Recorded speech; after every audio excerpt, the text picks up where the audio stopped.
Hello everybody, I hope you are doing well.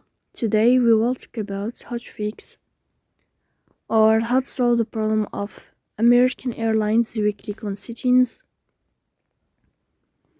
In this page we click on apps, default apps, app settings. In this list you will find here American Airlines.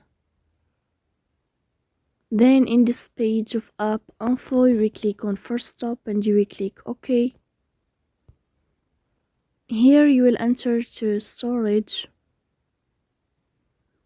Then we click on clear cache. In the end you will turn off your phone and you will restart your phone again to fix that problem.